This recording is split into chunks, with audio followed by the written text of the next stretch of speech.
Today we're talking about Chainsaw Man. We're covering a manga for the first time. Chainsaw Man hooked me probably because it had such a strong first chapter. It's a beautiful introduction to the world, and it really feels like an old-school TV pilot. There's a complete arc for the main character.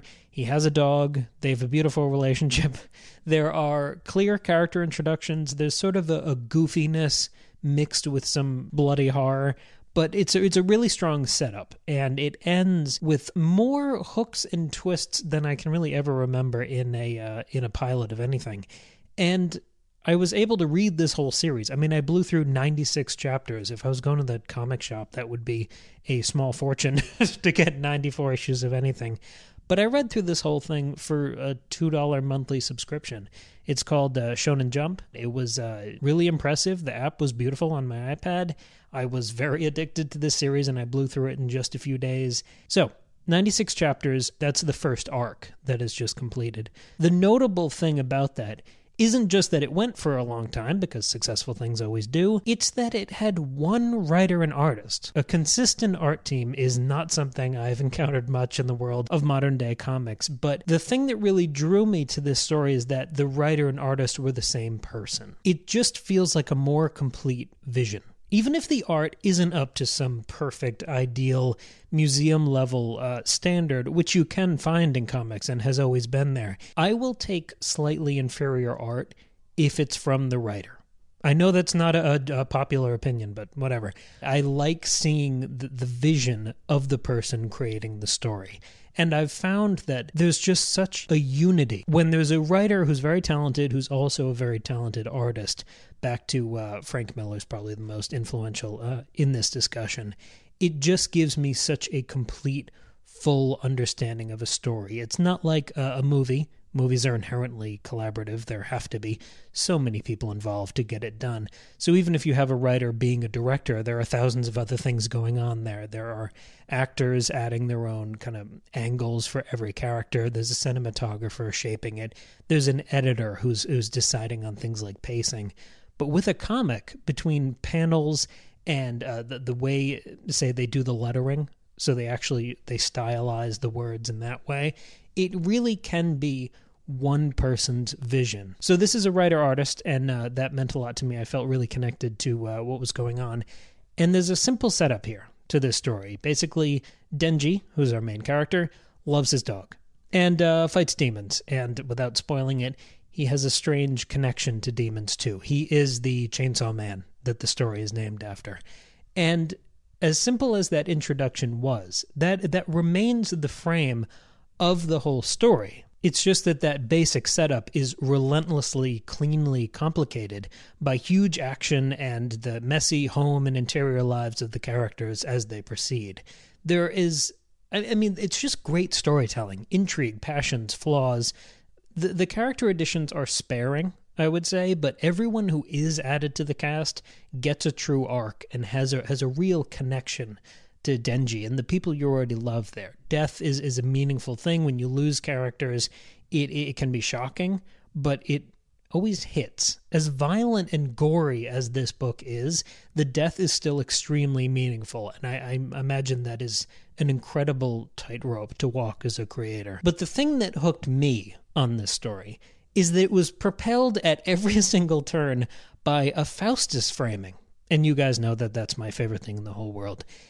Demon hunting is sort of the occupation of all of these characters, but they also, many of them have contracts with demons to give them certain powers and abilities. So you're kind of hitting it from both ways there. There is a theology underpinning a lot of this, but it's not discussed in an overt way. It's discussed in the practical sense of making a contract with a demon to get a certain power. And that contract involves, I mean, it can be like you give up your right eyeball and the thing lives in your eyeball hole. It's very practical and interesting, the sacrifices that are making. And the demons are all scary. You sort of backdoor it by having the contracts be the introduction to some of them.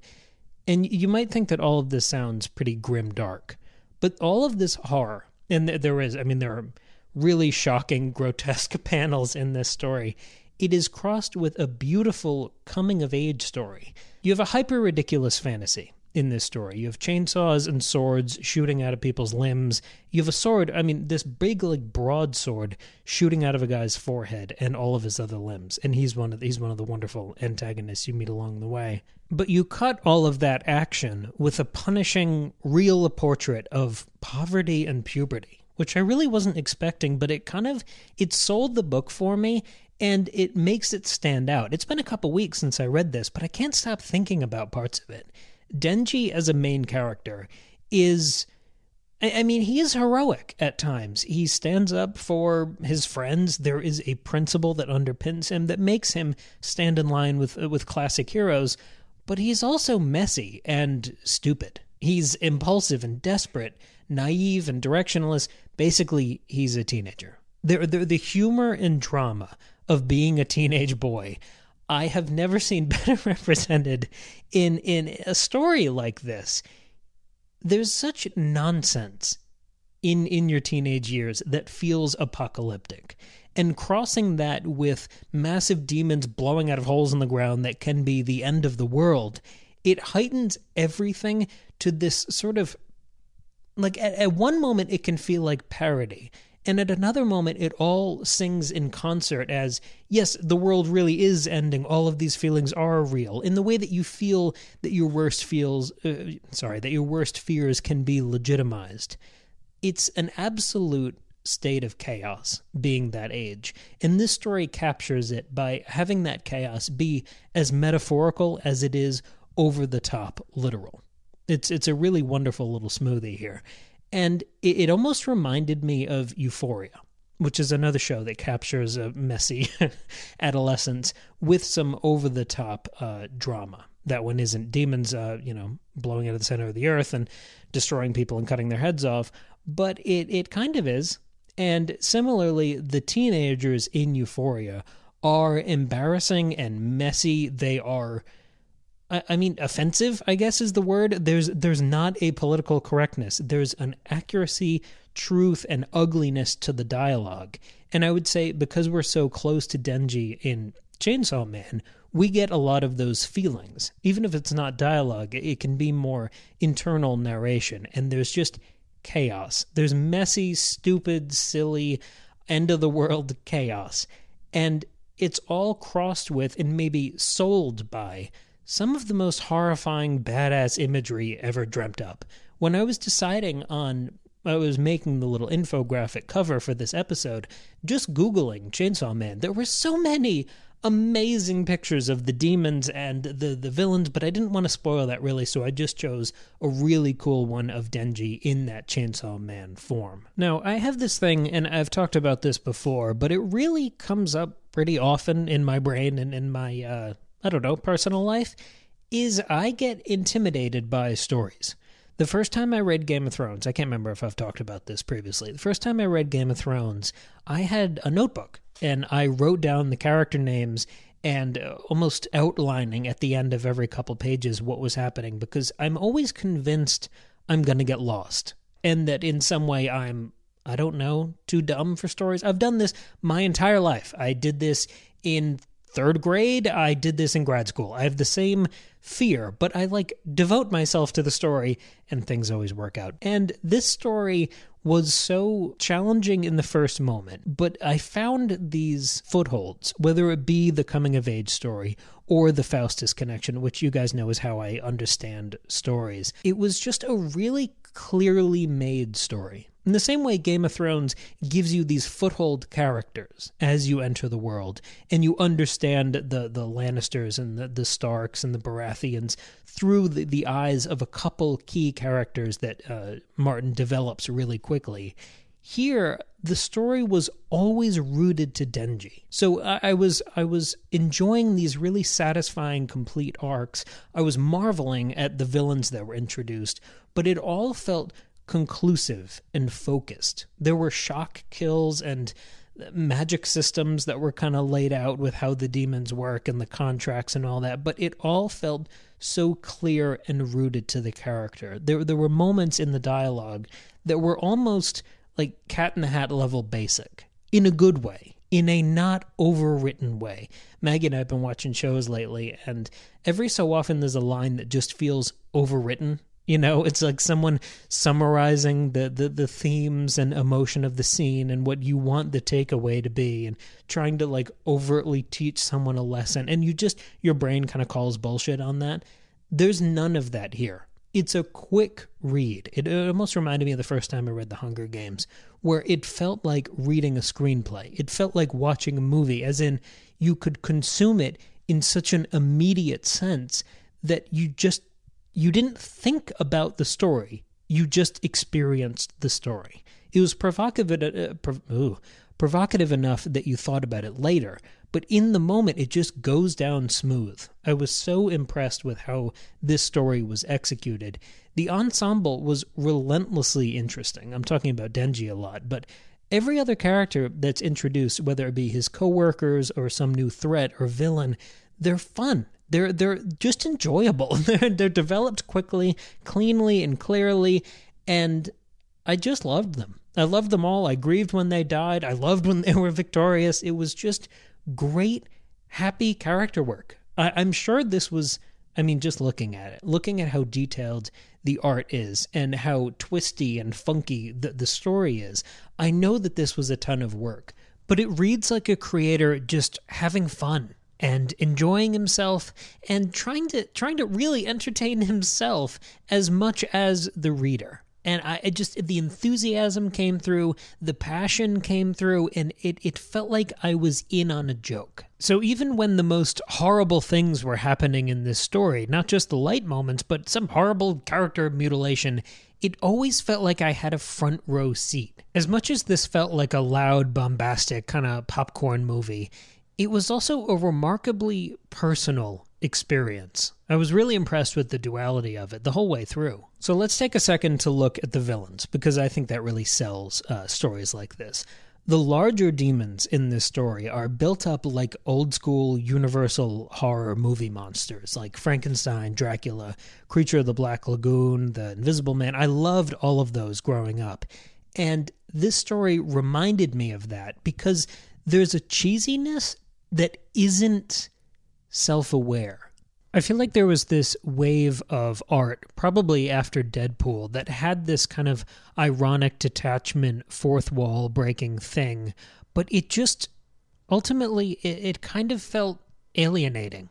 Like it was a marketing decision. It wasn't part of the story, and it was maybe this joke being told to us, but we really weren't part of the conversation. And it's a strange kind of perversion of that classic understanding of the fourth wall break as a heightening of the intimacy that the story has with its audience. But I don't, maybe it's just me, but that has broken down in the last few years to the point where it's become like a hollow motif. Like the main character will break out and say, "Oh boy, I wish the writers knew what they were doing in this scene." And it's just hollowed out. It's meaningless. Everyone in the audience is having the exact same thought. And they're all just going, well, why didn't you just write this scene better?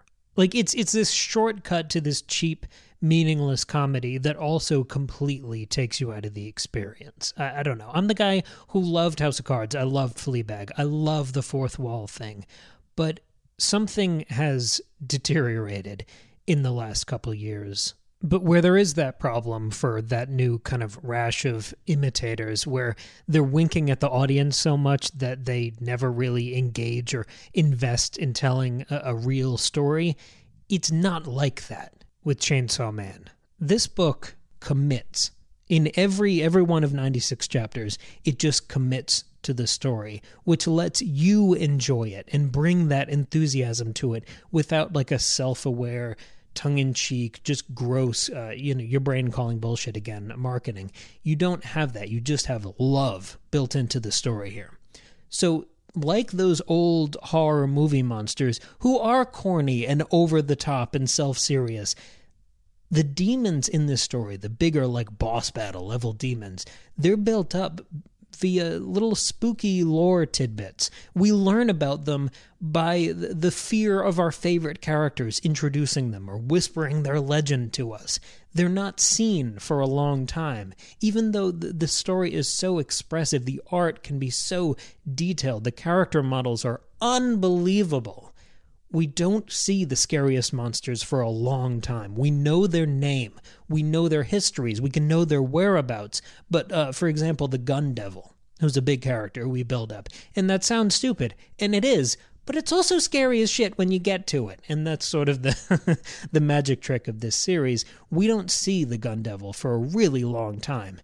And when we do, those demon models, they're not just horrifying and gross and deadly, but they're strange and upsetting. It's such a beautiful use of the black and white medium of manga.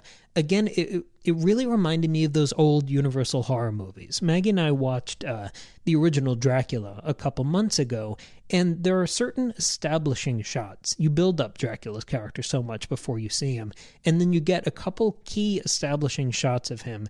Like there's one when he's on the stairs, and there's a shaft of light coming through the ceiling that just lights up the kind of strip of skin surrounding his eyes. You just get a shaft of his face, and you see this really severe, almost insect-like expression where his eyes are spread wide, but he's very tense too.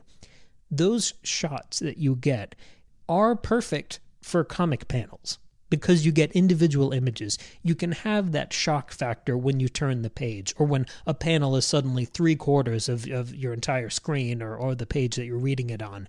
And I feel like this series captured the spirit of those striking, memorable character introductions and beautiful establishing shots. I know this is a bit of a shorter episode, but I just wanted to share my love of this series with you guys. If you try the first chapter of this, I believe you'll be hooked. There's something trashy and silly and scary and real where you just get invested in the characters. You get invested in, I mean, you will remember your own adolescence and feel very embarrassed, but you'll also be invested in the hunt, the thrill of survival, the chase, the demon fights. It was just a really enjoyable read. It didn't feel like there was much else going on. This wasn't, a best picture contender at the Oscars that makes you sad and worried about world events for days on end. This was just wonderful entertainment that I had a great time with. So that's my quick little solo episode and recommendation for today. It's Chainsaw Man by Tatsuki Fujimoto. 96 chapters. I think it's collected in 11 volumes. It's just a wonderfully fun ride.